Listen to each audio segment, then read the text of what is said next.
And we're back with another episode of the Lakers Fast Break podcast. It's Gerald Glassman coming right back at you here at Lakers Fast Break, Pop Culture Cosmos, Inside Sports Fantasy Football, and Game Source. We truly appreciate everyone out there listening to all of our great shows. And if you can, please give us that 5-star review on Apple Podcasts. Plus, if you can like, share, subscribe, follow, or do anything that you can to go ahead and support us here at the Lakers Fast Break, including, if you're interested, ThriveFantasy.com, the leader in daily fantasy player prop betting. You can go ahead and download that app today on your mobile phone or go to ThriveFantasy.com. And with your first deposit and you type in the code LFB, they'll match it dollar for dollar up to $50 as long as your first deposit is at least $20. And that's from our friends at Thrive Fantasy. Another game, we just floated on by, everyone. Floated on by. But you know what? We did pull it out again. Stop me if you ever heard this before. The Lakers floated in, floated through the game, started out strong, kind of floated somewhere in the middle, and then again pulled it out at the end, late, 108-94 over the Memphis Grizzlies. Again, LeBron, we got to give him a pat in the back because that guy doesn't seem to age. He's a cyborg each and every time out. Closes out the game strong for us and really gave us that boost of energy when we need it the most. And here today to talk about the game is two great guests indeed. First up, it's the mastermind behind Lakerholics.com. It is LakerTom. And LakerTom, again, focus. It's just so hard. I know for the Lakers, it's easy to say, but again, we're just floating on by seemingly. We got off to a great start, which I know is something that you were constantly just talking about game after game last year. We got off to a great start. Then all of a sudden, we just lost our focus. 17-0 run by Memphis. They pulled away by as many as 12. Scrambled to get back, led at halftime. And then a little bit back and forth during the third quarter. But finally, we pulled it out in the end. It's hard, Gerald, not to get spoiled when you're a Lakers fan, especially the way that we played in the playoffs. And you just have to remember that it hasn't even been 3 months since the playoffs. We only had 71 days between the start of the new season and the end of the old season. We only had 3 weeks of training camp. We only had 4 preseason games, and we're essentially now still sort of playing like preseason. I do think that this was a nice win for the Lakers because they stretched it out. It wasn't close. Other than allowing that 36 points in the first half, we in the first quarter, we really nailed down the defense, 18, 21, and 19 points the next 3 quarters, and we held them under 100 points. Notwithstanding, the fact that they had a nice run at the end of the first quarter. They're an undermined team. They're missing their 2 best players. And when you're talking about guys of the quality of Morant it's one of those games where it's easy to be a trap game. Yeah. And at least the Lakers went through and they took care of business. There was some good play. We had 6 guys, double figures, which is good to see. So we have nice balanced scoring. It was another soft game by AD. Offensively, he couldn't seem to find his rhythm. Defensively, still struggling. I think he's still at 2 block shots for the year. So you just got to take this games as you see them, and these are games that are basically probably for another week or two. We're going to see a lot of sloppy play, a lot of guys trying to find their legs, a lot of players trying to get used to their teammates. And we just got to be grateful that we won 5-2. Yeah, 5-2 indeed. We do have to be grateful. And I agree with you on that. It's just, you see that there is more for this team than what they're doing for now. They're just, like you said, in a lot of ways. In fact, I think you mentioned it on our game that we did last time with the New Year's as far as San Antonio. Sometimes they're just going through the motions. Sometimes they're just going through sets, and you don't see that extra amount of energy that they have. And I understand that it's going to be that way for at least some time in the early goings until they realize, it's time to kick in. We've seen that with all the great championship teams, mostly the Lakers with Shaq and with Kobe back in the early days. They would never turn it on until like 3 quarters away in the season. Then they would find that second notch. And in fact, the best Lakers team of all time in the playoffs yeah, they didn't even finish first in the conference, if I remember correctly. So that's, they just finally decided, hey, it's the playoffs. Let's go ahead and start to play now. So I get that. I understand that. But you don't want to get caught into too many trap games, even though, and thank you, by the way, who gave us the thumbs up. So we truly appreciate it. I will say this. You don't want to get caught into too many trap games, but I have a feeling we're going to be caught into more games like these, at least in the early goings. And here today to also talk about this as well is a good man indeed. You know him as MagicMan at Lakerholics.com. It is Sean Grice. And Sean, thanks again for joining us. As always, I do want to ask you, what do you think that we can do differently to maybe get a little bit more fire? I'm not expecting the world to go ahead and, just upend itself with the Lakers that are concerned. I'm just asking for a little bit more fire every now and then. Absolutely, Gerald. I thought the beginning of the third quarter and the beginning of the fourth quarter were kind of a telltale of what we've seen so far this season.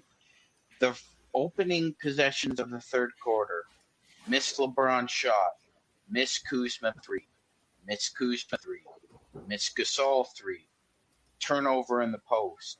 We had 8 empty possessions at the beginning of the third quarter, and it allowed Memphis to take an early lead. We didn't score until 8-11 in the third.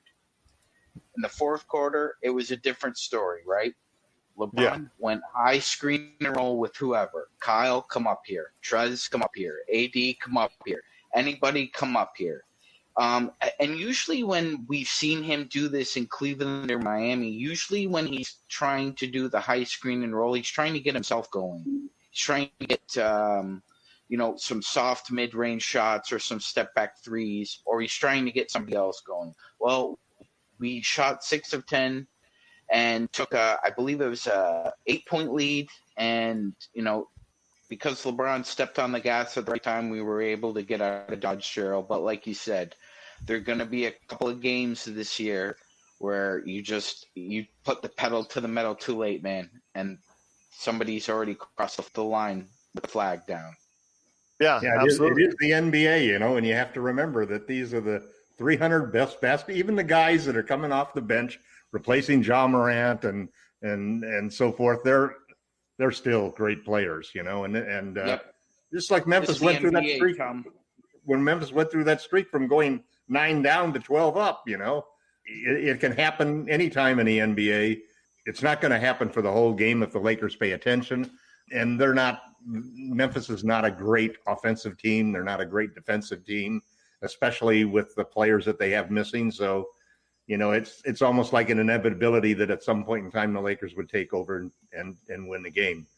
I do think that they made some strides defensively today. Some of the rotations were better. It's an odd thing.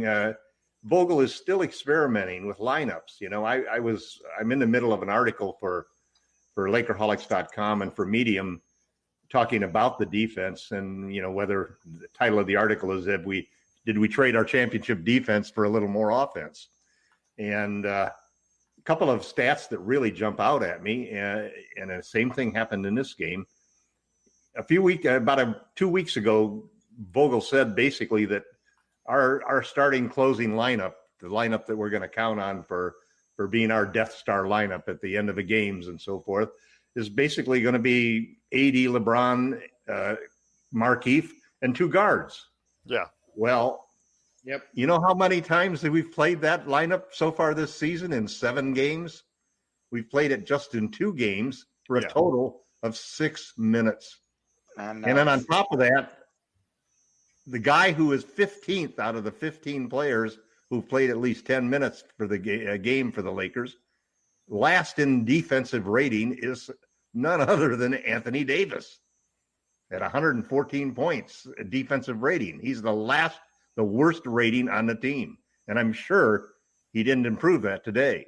So you definitely can see that Frank Vogel has got us in this experiment mode. He wants to find out, what he can get from Trez, what he can get from Gasol, who's going to play well with them. I thought there was some spark plugs today. I thought Dennis Schroeder, again, several times made some great plays, some great hustle plays, some great defensive plays. I love the way that he slides himself through screens. He doesn't let himself get screened off. His weakness, obviously, is when he gets mismatched with somebody really big, because he doesn't have the size or the weight to really, defend somebody of that type. We just have to be good for glad that we got LeBron James on this team. I mean, I would like to see the team come out. If I was going to do, to answer the question that Gerald put to you, what would I do differently? I would tell the team, don't take any jump shots in the first quarter. Start each quarter going to the basket, Yeah, watch the language. Sorry about that. I watched Cobra Kai this weekend. I'm just letting you know, I'm kind of fired up already. My apologies, Gerald. Like Dang is a decent defender. No doubt. If you're going to go into the lane with him, you're going to get a shot blocked back in your face once or twice. But Tom's right. Valanciunas is out there, and he is a defensive liability. You get him on a mismatch. I mean, God bless Jonas. He's a great offensive player, and I loved him with his time in the Raptors. But if you get him on an island, you can take advantage of him. And I didn't see enough of that early on. I think Tom's right. I think early on, you got to pound the lane. Just pound it. Because, like you said, Gerald, the other night, no one's guarding the 3-point line. No one is guarding that line. So, teams need to take away at least one of 3 offensive weapons that teams try to utilize, right? Free throws, drives to the hoop, and the 3. If you can take away one of the 3 in a game, normally you're going to win. Same in football. It's like 3 phases: offense, defense, special teams. If you normally win 2 out of the 3 phases, you normally win the game. Yeah. It's a new league. This is Raphael from NBA DraftJunkies.com, and you are listening to the Lakers Fast Break. Check out what's been going on with the Pop Culture Cosmos Show and the PCC Multiverse. People are just losing their minds trying to consume Marvel products right now, and I don't blame them. This is some of the best entertainment you can get on TV and big screen right now. If something's going to be successful or not, they look at the mentions, they look at the likes, they look at the retweets and the tweets and the subtweets and the tweets, and they look at all of that to say, okay, this is actually going to garner a lot of attention. Is it going to be enough, though? I think the fish out of water syndrome might be enough for somebody like us, because it's going to be hilarious to watch 2 stoner kids we saw barely make it through high school now live in a society that they fully don't understand because they've been stuck in a decade and never came out of it. Facebook stars, not ninja stars, okay? I know how some people take things literally, so don't throw ninja stars at us, but like the Facebook stars. Click on those. That's what we want. That's the Pop Culture Cosmos Show. And the PCC Multiverse. Catch our shows on Worldwide Radio 7 days a week and wherever you get your podcasts. It is a new league. And like you said, and like I've stated, that teams right now are not defending out at the line, out at the perimeter, as well as they once have. It's something that most teams are not addressing. Maybe it's because the quick turnaround. Maybe it's some other reasons. Maybe it's the funky schedule, things of that nature. But we'll wait and see if that shores itself up. But a lot of teams out there are being more successful. And the Lakers, as you said, and you noted, Tom, we're number 1 in the league in 3-point shooting up until today, when they actually kind of fell a little bit more towards normal, 34% from 3, which is kind of what I'm expecting, maybe a little bit higher, 35, 36%. I'm thinking that's what they'll end up being, right around 36, maybe even 37. I don't know if they're going to stay number 1 in the league. I don't think they are in 3-point shooting. They'll be number 1, but they'll improve. Yeah, they improved. I mean, that's if they were 36, 37%, that is a market improvement of what they were last year. The big difference, there's a big difference that the Lakers are doing on defense, which really affects the defense of the 3-point shot and so forth. Mm-hmm. And it hasn't actually worked really well so far.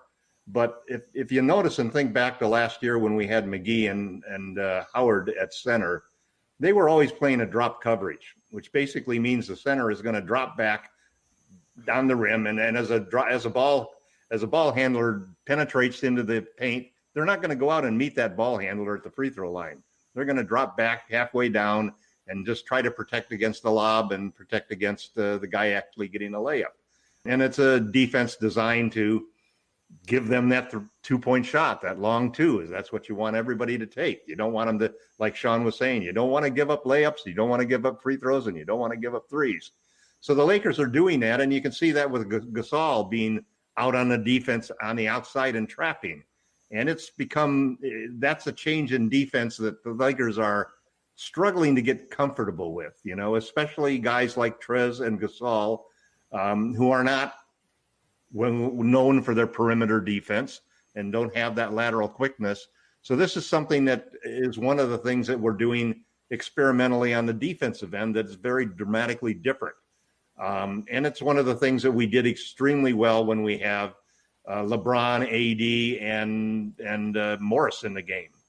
And you notice then, too, that even if you go back to the playoffs, all of our shot blocking in the playoffs did not come from JaVale McGee or Dwight Howard. It came from LeBron James and Anthony Davis.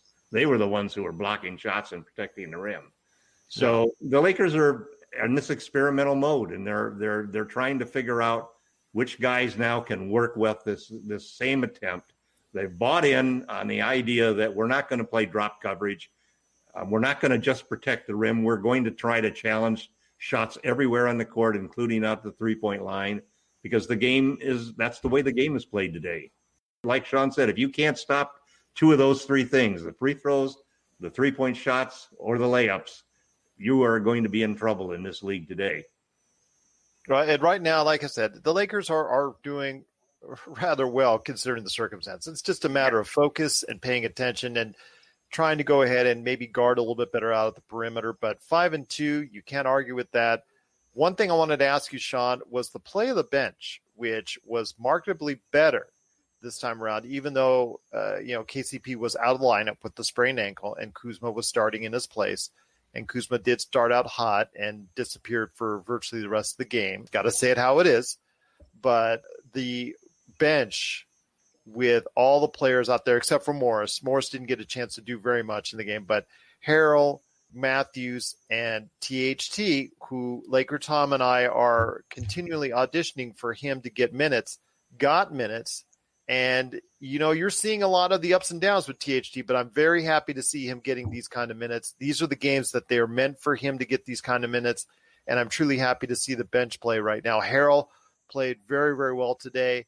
Got no complaints. Him on the offensive glass, although I think LeBron is probably a little mad that he missed a couple bunnies and blew a couple assists for him, but you know what? We'll take the follows and putbacks. But overall, the bench played a really good game. Absolutely, Gerald. It was a far cry from I believe it was the Portland game where the bench decided to take the night off. Trez has really good numbers against the Grizzlies. Last year, he averaged 25 points a game against them. Well, I think it's matchups. He struggled, and I heard, I think it was other show get into this where he struggled in his games against San Antonio.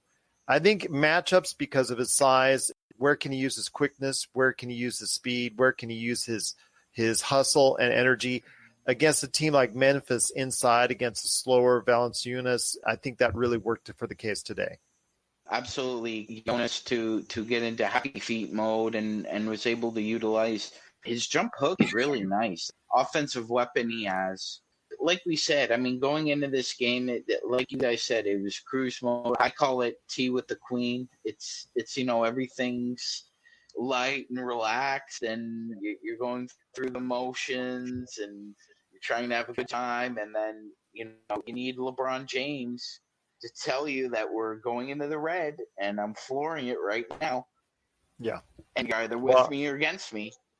Well, the Lakers are doing what they can to need to stay at or near the top of the Western Conference. And after today, because the Clippers are currently leading by 27 over the Suns, that it's going to most likely be a three-way tie at the top of the Western Conference at this point in time, unless there's a miracle comeback in store. But I don't think that's happening when the Clippers are leading now by 29. But when it comes to it, the Lakers, again, should take this time to take advantage of the schedule and play against these soft teams, especially with Memphis being hurt. You got to give Memphis a lot of credit. They fought hard. They're undermanned. I know MagicMan sees a little bit brighter future than I do for them. It depends on who they get in the draft next year. I think that would probably change and sway my mind because I'm not as sold on Jaren Jackson as a big-time piece as you are because I just don't think he stays on the floor enough. But you gotta be impressed with what Memphis brought today. But with all of the Lakers out there, they should go ahead and be able to take care of this easy stretch of the schedule with quite a good record coming out of it.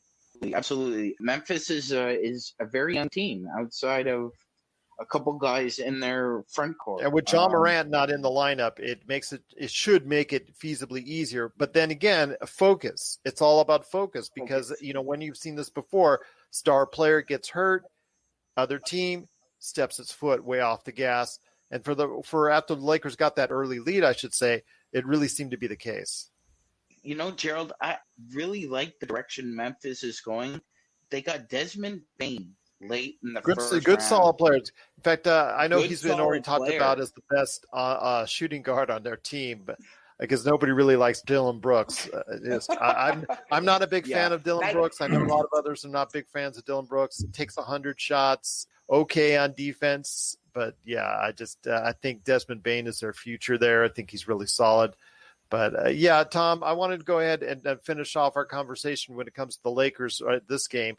I mean, you got to be happy with LeBron able to go ahead at 9 points. Then all of a sudden you see him around with 22, just that quick burst when he can go ahead and turn on. You'd like to see that from AD, but you just haven't seen it yet already. You definitely feel like AD at times is phoning it in. I saw guys going to the hoop when he really wasn't challenging guys and protecting the rim. And one thing I did like about the game is that even though we were missing Caruso and Kenny, which actually in some ways actually helps us because we get down to 9-man rotation. In this case, it was an 8.5-man rotation because Morris only played 14 minutes. It really helps when you give guys enough time to play. They can make their mistakes. They can get their breath. I think guys, for example, especially guys who used to be starters on other teams like Wes, it's really important that he gets solid minutes when he's in there so that he can get his stroke, he can miss a shot and not have to worry about hurrying up the next shot and so forth. And I think it's important even for Caruso. I mean for Kuzma, who started off hot and then just basically never really got back into the rhythm of the game, either offensively or defensively, although he had 2 blocks. So he's shown some ability there, and we definitely need blocks from guys helping out on double teams down low, especially because of the centers that we have now. I think we're probably going to see the same type of play through the rest of the next. I think we've got 11 more games left in that 13-game stretch. Yeah, maybe it's just 10 now. That was basically all with non-playoff teams or teams that at best were a play-in team. So, hopefully by the end of that stretch, everybody will have the legs underneath them. Frank will be done with all of the experimenting. We'll close games with the Death Star. We'll build up big leads and we'll get rests for LeBron and AD because they won't have to play the fourth quarter. That's the type of games that I would like to see. Those are the types of games that I'm disappointed that I'm not seeing right now. Tom, I was going to say, I think you're right. I think we will start to see a few of those games, but I don't think it'll be until, maybe a little bit after the All-Star break, because I think what I see happening is teams are really scheming against Schroeder's pick and roll with whoever, AD or Trez. And if you also notice, I'm an unabashed AD defender, so I feel like I have to come to his aid here a little bit. Teams are really it's sneaky what teams are doing now by dragging Anthony Davis away from the basket. They're really trying, these rubs, these flare screens, anything they can do to move AD away from the basket. They're doing that, and I expect Frank Vogel to watch a whole lot of film and figure out a way to put guys in the right spots in those situations. Yeah, I think you're right. I think we'll see. I mean, I know teams did that last year, and a lot of the times what we were doing at those times is we would do double switches so that you would be able to keep AD down low when something was happening up top, or when you could see him coming over, trying to get the man that he's guarding to pull out, and you need to have some switches and moves like that. And that's what we haven't seen so far. We haven't seen those crisp rotations like we had during the playoffs where every man was covered. There was nobody open. It wasn't a case scrambling to challenge shots. It means the guy was already there because they'd anticipated the rotation and had actually made their moves. So I think, I don't know when it's going to happen, but I suspect it's going to be related to whom we're playing. It ain't going to be against the Grizzlies. No. It's not going to be against the Bulls and the Timberwolves and all of these, the Cavaliers and the teams that were matched up again in this little streak in January. Once we start matching up against the Nuggets and, and the 76ers and the Celtics and so forth, that's when I think we'll see it turn. We'll see Frank stop experimenting and everybody start coming back and the team getting serious about it. These are our preseason games, like it or not. We're signaling the ref for a quick timeout, but we'll be back with more of the Lakers Fast Break podcast. Hey, Lakers fans.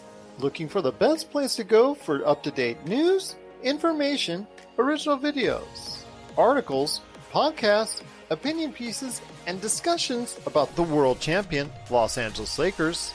Well, look no further than LakerHolics.com. With a legion of followers always there talking about everything Lakers and the NBA, there's no better place to go to share your fandom as the team heads toward another championship run. So stop by and be part of the conversation today at LakerHolics.com. Because you see the focus and the attention not being there as much as I'm sure Frank Vogel would like to see.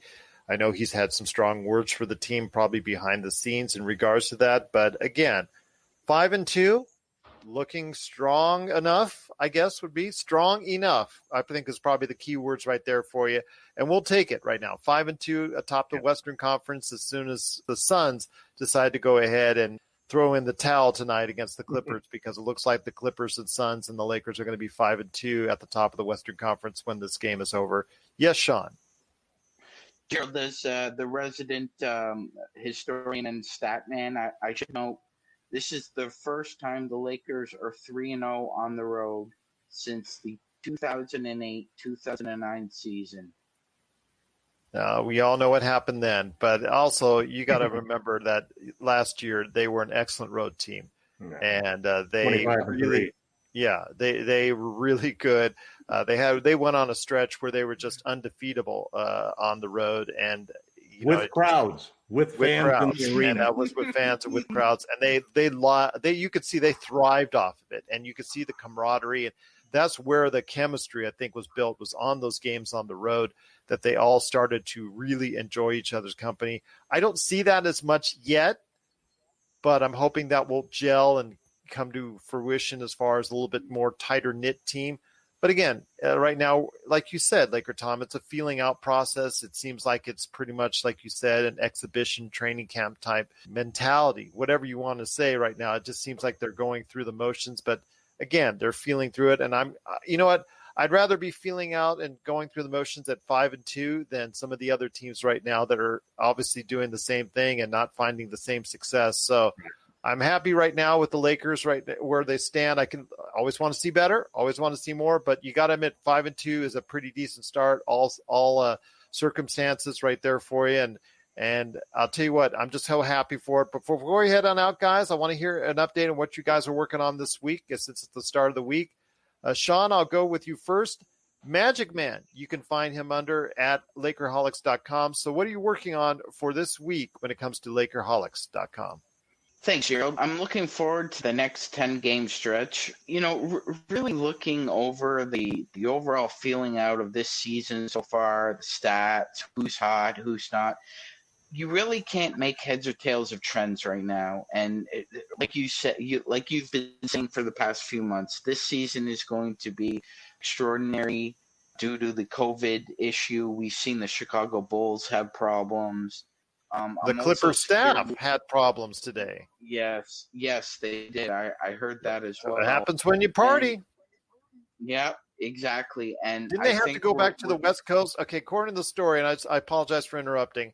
The story is that they several of the staff members, not the Clippers team players, but the staff members, one tested positive and the others, because they were in close contact, all had to be transported by van back to Los Angeles, if what I'm understanding is correct, while the team is right now in Phoenix. From Utah, I read that. no less. I have done that. They stopped in Vegas on the way. Oh, so they could get some wings. Well, there's more than life here in Vegas than just wings. I'll just say that. But I understand what you're getting. I understand. I mean, Gerald, all it's going to take is an injury here or there. LakerTom, I know you're working on some great stuff as well, but MagicMan, you got to check out his work at LakerHolics.com. And the bell has now tolled on us. But before we head on out, my friend, I want you to go ahead and let us know what you're up to or what you can be up to this week, because I know you've been working on a lot of other things outside of Lakerholics. But what you got cooked up for Lakerholics besides those witty comments you always have at LakerHolics.com? Well, I think what's interesting about it is that we just finished 10% of the season. Yeah. If you haven't keeping track, that is only a 72-game season. We just finished 7 games. How will the next 7 go? I'd like to see us win all next 7 and really start to prove to be a dominant team. And I think that probably takes us close to what I was talking about, where you're done with that 13-game stretch of non-playoff teams. And hopefully, when we get 20% through the season, that's probably around the time when you really want to start to play good basketball. And it'll be interesting to see which teams, I think we'll see I think by the time we get to game 14 or 15, where you're 20% through the season, I think you're going to see teams starting to look like who they really are, meaning that you're not going to see, I don't expect to see the Suns on top of the Western Conference. I do think that they may be a good, solid playoff team, but they're not going to be the number 1 team. I think you're going to see the Lakers and the Clippers head-to-head again. It looks like on the East Coast, it's hard to tell, but I suspect that Milwaukee will start to exert themselves. And it's just as it's tough when you play a team with LeBron James, it's also tough when you play a team with Giannis Antetokounmpo, because he's just got so much power inside, and if you don't have the right players to guard him, it becomes a long haul to try to beat a team like that unless you're shooting lights out, So I've been looking a lot at the defense, and I've got an article coming out tomorrow or the next day on the Lakers defense, and the big question is, did we trade our championship defense for more offense? And if you're interested in that question, read the article at LakerHolics.com. I know there was a trade-off. To what extent, we'll have to wait and see, but it definitely is something that we have to look upon and speculate on as we go forward in the rest of the season. But it was a victory tonight for the Lakers. Again, they floated through, but you know what? At the end, they turned it up a notch, and that's all they needed at 108-94 over the Memphis Grizzlies. I do want to mention that we will be here on Tuesday for the next game between the Lakers and the Memphis Grizzlies, because it's a back-to-back once again in Memphis. So we're looking forward to that, and we'll be back here again. So hopefully you will give us a listen. I'm also hoping to get Rafael Barlow sometime this week as well. So we'll go ahead and drop an extra episode here on the Lakers Fast Break channel. So look out for that. Always love his opinions on the show. And definitely, if you have any questions for us, at Lakers Fast Break, at LakerTom, and MagicMan, what's your Twitter handle again? At I'm annoyed by Tom? What is it? At I'm annoyed by Tom? Is it what? Is that it? At MagicMan_Sean. Okay, MagicMan_Sean, indeed. All right. Well, if you got a question for us, let us know. Also, look out for Jamie Sweet's 5 Great Things and all the great conversations that are had at LakerHolics.com each and every week. Want to thank Kevin Samani for liking this video, and everybody out there that was watching and listening all over the world on Facebook Live. We truly appreciate it. And also our YouTube channel. Also got one, like I said, Lakers Fast Break on YouTube. You could always follow us there. If you do want to help us out, remember, you can always go and check out ThriveFantasy.com and Thrive Fantasy downloaded on your app if you're interested in daily sports betting and player props on the NBA, NFL, PGA, upcoming Major League Baseball, and also esports as well. Again, that code LFB, 3 letters, LFB, upon your first deposit, over $20, and they'll match it dollar for dollar up to $50 on that for you. At LFB is that code you need to enter at Thrive Fantasy. Tuesday, it's going to be the Memphis Grizzlies once again. We'll be here after the game. But today, 108-94, we go ahead and pull away like that car just heading into the final lap, decided, you know what, I've got that extra horsepower, and I kicked it into gear in the back stretch. Like MagicMan said, when the flag drops, the Lakers did pull out the victory this time around, 108-94 over the Memphis Grizzlies. We'll see you on Tuesday for game number 2 between the Lakers and the Memphis Grizzlies. But we'll be here post-game right here at the Lakers Fast Break Podcast.